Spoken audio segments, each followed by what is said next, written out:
was a great Zoom session with my students. I love Zooming with my kids. Oh, popcorn. I'm so ready for a snack. That sounds delicious.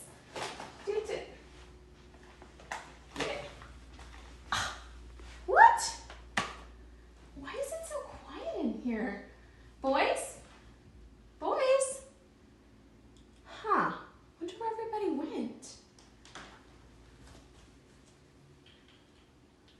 I've got to find that popcorn. And my kids.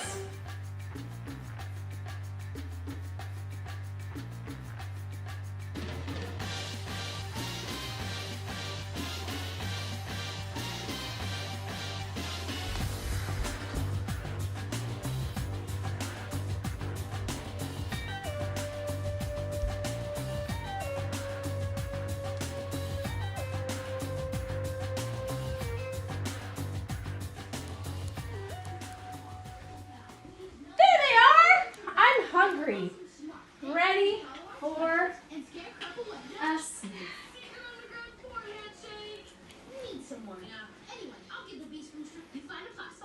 Happy Monday, Explorers. Welcome to this week's reading lesson. I am really proud of you guys for doing such a tremendous job logging in every day to complete your lessons online.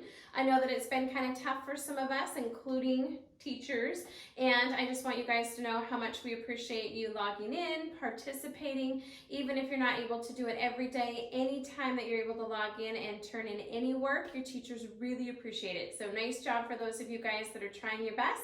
That's all we can expect from you guys at this point. Today, believe it or not, we are already starting Unit 7 for reading, which is just crazy. Can't believe that we're already there.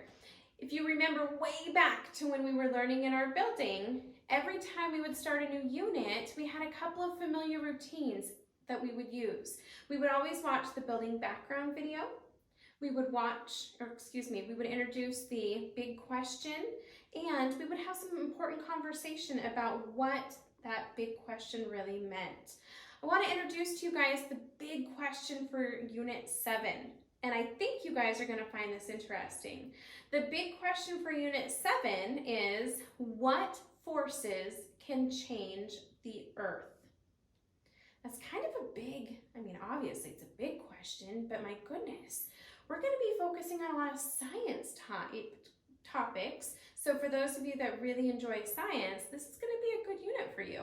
We're going to be thinking about things like earthquakes, tsunamis, and other natural disasters that can change, potentially, the shape and the Earth.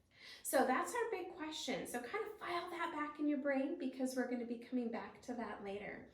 What I want to talk to you guys, though, about is our skill for the week. So we're going to be talking about something called drawing conclusions. So drawing conclusions is really, really important because anytime an author writes, they're not going to be able to tell us as the reader every single little detail that we would need to know. That would be nearly impossible. That would take a regular sized chapter book into a gigantic book if we had to have every detail about every possible little thing. Instead, what that author does is they give us important information about the characters, the setting, about the plot, what's happening in the story, and then the expectation falls on us as the reader.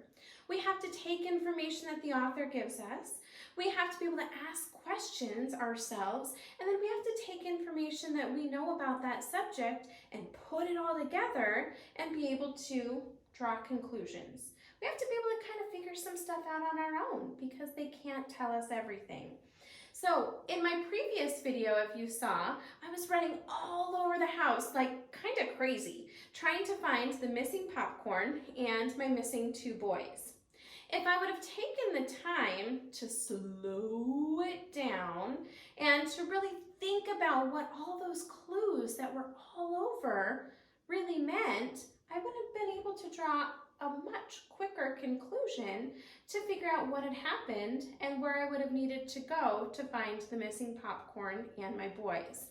Instead, I just ran all over, and it wasn't until I got back around almost to the kitchen that I had that moment where I was like, aha! The bag was empty, the house was quiet, the boys didn't come when I called for them, and when I looked down, I could see those itty bitty little pieces of popcorn that started to make a trail that I was able to follow up the stairs. Now, I don't know how it works in your house, but my boys love snacks and they love popcorn. They also love to watch movies and shows. And in our house right now, we're watching those upstairs. So if I would have taken those clues, the empty popcorn bag, the trail of popcorn, the quiet house, the fact that the boys weren't coming when called, I would have immediately been able to draw the conclusion that they were upstairs watching a movie and enjoying a snack.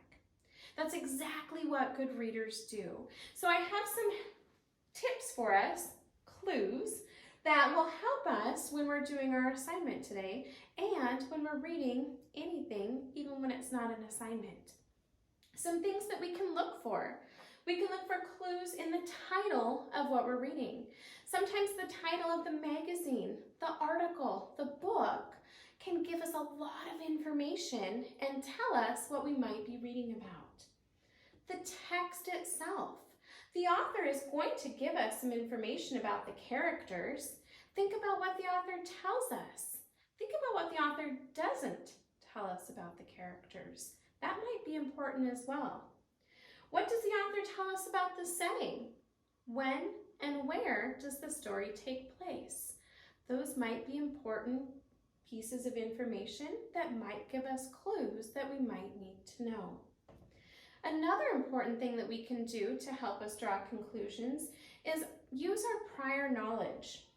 What do you already know about the subject? I knew popcorn, I knew quiet, I knew they liked movies. I should have known. So thinking about what you know, maybe you already know information if you're reading a nonfiction book. Maybe you know about volcanoes already, and you can use that to help you figure out more of what the author's trying to tell you. Maybe you've had a similar experience to the character that is in the book that you're reading. You can use that prior knowledge to help you draw conclusions. As a reader, we want to make sure that we are always asking questions of what we're reading. Asking ourselves, okay, what does that mean when the author tells us this about a character? What does it mean if this happens in our story? So we want to make sure that we're asking good questions. Once we do all of those things and we've found clues, the last thing that we're going to do, boys and girls, is we are going to put all of that information, all of those clues together. The reason I decided to be a detective in my previous video is because that's almost what good readers have to pretend to be. So, drawing conclusions, if we're looking for clues, as the reader, you yourself are kind of like a detective as you're going through those books. So I'm excited for you guys to start on your assignment today and see what type of clues you can dig up as a detective. All right, detectives, do you feel like you're up for the challenge? What your assignment is for today is to look for clues and be a detective. Your job is to log in to MyNG Connect. Make sure, boys and girls, that you remember that the password for MyNG Connect for all students, the password is password. So we don't have to remember anything tricky or creative. The password is actually just the word password. Once you're in to MyNG Connect, I want you to go ahead and pull up the student book. Remember, we are all the way at Unit 7, so our pages are going to be starting to get a lot bigger. I want you to go ahead and go all the way to page 437. When you get to page 437, The story that you should find is called Volcano Views.